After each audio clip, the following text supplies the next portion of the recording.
friends, my name is Mailynn and welcome back to my channel. I'm a flutist, performer, and music teacher located in the city of Kamloops, British Columbia, and this is my channel where we do all things flute, so thank you so much for joining me here today. In today's video, we're going to be doing another really popular classic, and this one's called Amazing Grace, so if you're interested, then just keep on watching. As always, if you have any questions about the video, please feel free to drop them in the comment section down below. I do my best to answer them as soon as I see them. Also, if you have any issues when it comes to practicing, please feel free to check out my free practice guide, also located in the description down below.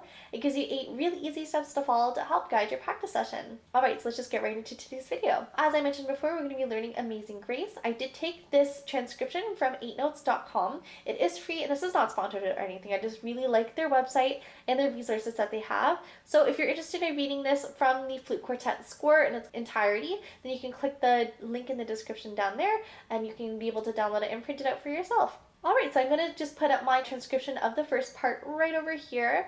We're going to go through our first 6 starter bits before we get into clapping and counting, and then finally playing the piece. Make sure you stick to the end for the 4-part accompaniment if you're interested in playing along with me. Alright, so let's start with number 1, our key signature. We're going to look in between our treble clef and the time signature to see if we have any accidentals there. So we do have one accidental, and that is F sharp. So when we do learn key signatures, we do need to memorize the ones that have no accidentals 1 and 1 accidental, either flat or sharp. So in this case, I like to remember my sharps by counting how many sharps makes up the letter name of the key signature. So in this case, we have 1 sharp. So for me, that's how I remember G. So G for me, when I write it, is 1 stroke. So it can either be in G major or its relative minor, E minor. So let's take a look at the first note and the last note to see if we have indication of the tonic of either of those keys. On the pickup, we don't start on either of those notes, but however, the second note that we play, it is a G. If you look at to the end of the piece, we also end on a G, so it's a high indication that we are in G major. We'll check to see if there's any indication of the minor key in there as well. So how you find the minor keys, you can either go down 3 letter names or up 6 letter names. So I'm just going to go down 3, so G, F, E. And then we're going to be looking to see if we can find the raised 6th or 7th. Primarily the 7th is what we're going to be looking for. So we know that E minor is the tonic, so E is the tonic. We're going to go down 1 semitone. So if you're to look at the keyboard, going down 1 note name, that would be D sharp. And also make sure you take a look and see if there's any C sharps. At a quick glance, I don't see any of those are sharp, so I would say we are in G major. Number 2, we're going to be looking at our time signature. So here we have 3/4, so that's 3/4 time. The top number tells us how many beats we have per measure, so we have 3 beats per measure, and the bottom number tells us what note type those beats are. 4 represents a quarter note, so we have 3 quarter notes per measure. Number 3, we're going to be looking at our tempo indication. So here we don't have anything written above the piece, so I'm going to be playing this at a quarter note equals 70. So that means when I'm clapping, counting, and performing the piece, that's going to be the final tempo. However, if you want to speed it up, then you can always go back into the playback settings and put it at a faster tempo. Same thing, you can also do that by slowing down the playback speed to make it a little bit slower as well when it comes to practicing the counting and your playing. Number 4, we're going to be looking at our articulation. So we do have 1 mezzo forte written at the beginning, and it's mezzo forte all the way until, depending on how I transcribe this, is probably going to be bar 8. If you're looking at the score, it is bar 7 because there's a pickup bar. So we have a crescendo into a forte at bar 9 and or 8. And then we're going to be playing forte all the way up to bar 13 or 14, depending again on the transcription, where we have decrescendo to mezzo forte all the way until the end, where that last note G we are decrescendoing, so getting softer until we finish the piece. Number 5, we're going to be looking at our articulation. So we do have some slurs over anytime we have the triplets. So we'll talk about that once we get into the clap and count. So we have triplet, 8th notes there.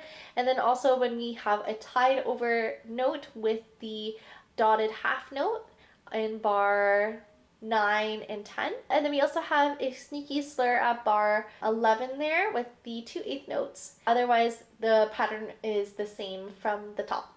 Perfect, now we're going to go on to number 6, our roadmap. We're going to see if we have any repeats or da capos, and at a quick glance, we don't see any. We're just going to be reading it from top until bottom. Alright, so now we're going to go into the clapping count. So again, a quarter note here is going to equal 70. Make sure that when we are clapping the triplets, I have a tip. So I'm just going to put the metronome here and just count out how the triplet would be. So you're trying to fit 3 triplets in one beat. So I would recommend, if you're not sure how that would sound like, just to say it out loud. So I'm gonna have my metronome going here. So I would just say triplet in the amount of time we have between each beat. So triplet, triplet, triplet, triplet, triplet, triplet. So that's how I'd recommend learning this. And you can also then clap along while you say it. So triplet, triplet, triplet, triplet. And then what you can do is you can make little rhythm games for yourself just to practice getting in and out of playing triplets. So for example, we'll do some quarter notes, eighth notes, and then triplets, and then we'll switch it around. So for example, let's do 1 quarter note, and then 2 eighth notes, and then a triplet, 3 triplet eighth notes, 2 eighth notes, and then a quarter note again. So I'm just going to be mirroring them, the rhythm. 1, 2, and triplet, 2, and 1. Just like that. So you can do all sorts of really interesting rhythm games to make sure you feel comfortable with getting that triplet in.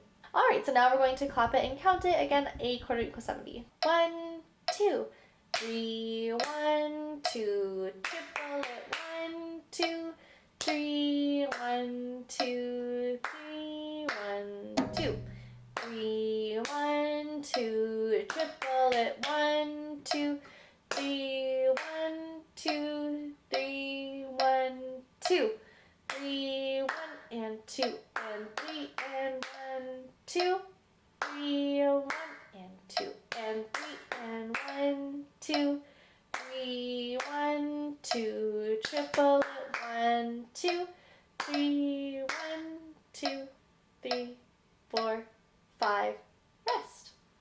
Alright, so there should be a lot of really interesting, challenging things in there when you're learning this piece. Primarily those triplets, so you definitely want to look at those. Also the long notes, so make sure that you take a really nice, beautiful, deep breath before you play the long 5-beat note, which is going to be that tied dotted half note. Make sure that you're also getting the correct counting when it comes to the dotted quarter and the eighth note. So if you want to write in the rhythm there, so it'd be 1 and 2, and then the and of 2 would go on the eighth note, just to make sure that you're getting all the right rhythms in there before you play it on the flute. Alright, so now we're going to be playing it on the flute again, the same tempo as I counted.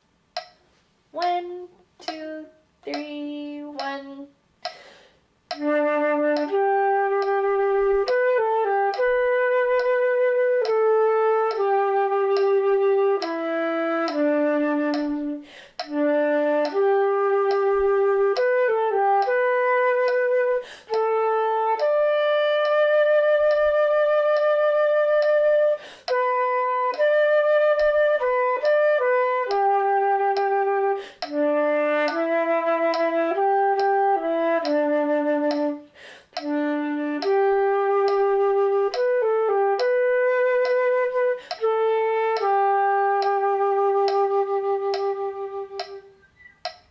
Beautiful. So I really hope that you enjoyed that. If you do feel like that's a little bit low for you, you can always go back to the original score. It's an octave up, so it's up to you what you find difficult or what you want to focus on when you're learning this song. Alright, so that's going to be it for today's video. If you have any questions, make sure you drop them in the comment section down below. And if you have any issues when it comes to practicing, check out my free practice guide. Oh, and if you do like this video, be sure to like it and press the subscribe button for more videos just like this. I want to say thank you so much for joining me here today, and as always, happy fluting!